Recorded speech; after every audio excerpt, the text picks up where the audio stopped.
Buenos días, queridos estudiantes, mi nombre es Angélica Baculima, y el día de hoy aprenderemos un tema muy importante de las matemáticas. Aprenderemos las líneas y puntos notables del triángulo. Comencemos conociendo cada uno de los casos existentes, sin antes recordar la clasificación de los triángulos, sus ángulos, que los necesitaremos para determinar las líneas y puntos notables en cada uno de los casos. Tenemos en primer lugar al triángulo rectángulo, que se caracteriza por tener un ángulo recto, es decir, de 90 grados. Luego vemos al triángulo acutángulo, caracterizado por tener un ángulo agudo, es decir, menor a 90 grados. Por último, al triángulo obtusángulo, que tiene un ángulo obtuso, es decir, mayor a 90 grados. Con este recordatorio vamos al primer caso de líneas y puntos notables en los triángulos. La altura es el segmento perpendicular, trazado desde un vértice al lado opuesto o a su prolongación. El punto de intersección al trazar las alturas se llama ortocentro. Tal y como observamos en los triángulos, las líneas perpendiculares representan a la altura, en el primer caso, del triángulo rectángulo. Las alturas se encuentran en los catetos y son perpendiculares a la hipotenusa. El ortocentro del triángulo rectángulo es el punto de intersección de las alturas. En este caso, el ortocentro se encuentra en el vértice del ángulo recto. En el triángulo acutángulo, las alturas se encuentran en los lados agudos y son perpendiculares a los lados opuestos. El ortocentro del triángulo acutángulo puede estar dentro o fuera del triángulo. En este caso, el ortocentro se encuentra dentro del triángulo. Por último, en el triángulo obtusángulo, las alturas se encuentran en los lados agudos y son perpendiculares a los lados opuestos. El ortocentro del triángulo obtusángulo siempre se encuentra fuera del triángulo, como lo podemos ver en la imagen. Pasamos a la bisectriz, es la semirrecta que divide al ángulo en dos de igual medida.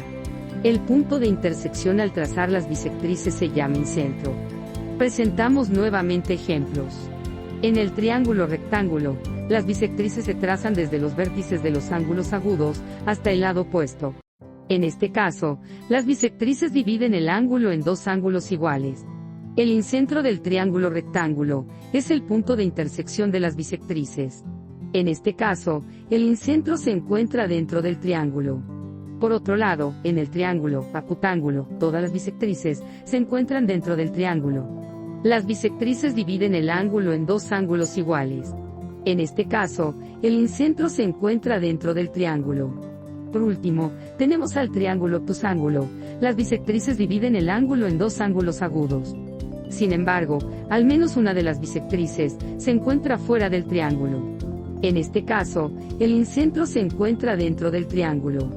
Continuamos con la mediana, que es el segmento de recta que une el punto medio del lado del triángulo con el vértice opuesto. El punto de intersección al trazar las medianas se llama baricentro. Vamos a la demostración. Primero, en el triángulo rectángulo, las medianas se trazan desde los puntos medios de los lados hasta el vértice opuesto. En este caso, las medianas son iguales a la mitad de la hipotenusa.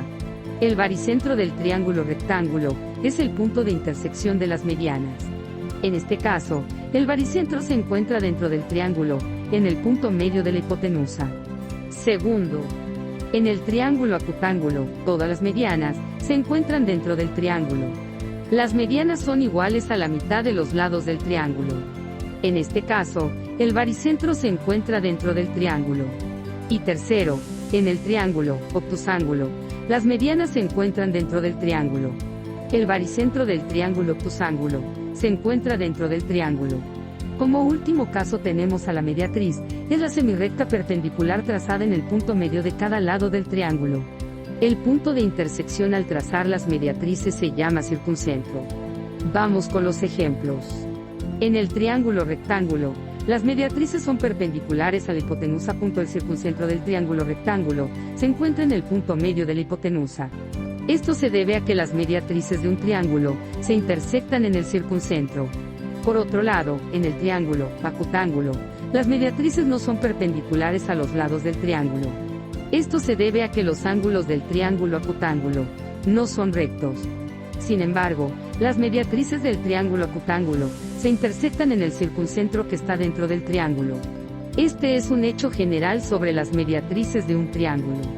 Por último, en el triángulo, obtusángulo, las mediatrices no son perpendiculares a los lados del triángulo. Esto se debe a que el ángulo obtuso del triángulo no es recto. Sin embargo, las mediatrices del triángulo obtusángulo se intersectan en el circuncentro que está fuera del triángulo. Esto ha sido todo por la clase de hoy, esperamos que te sirva de mucho. Nos vemos pronto en un próximo video educativo. Adiós.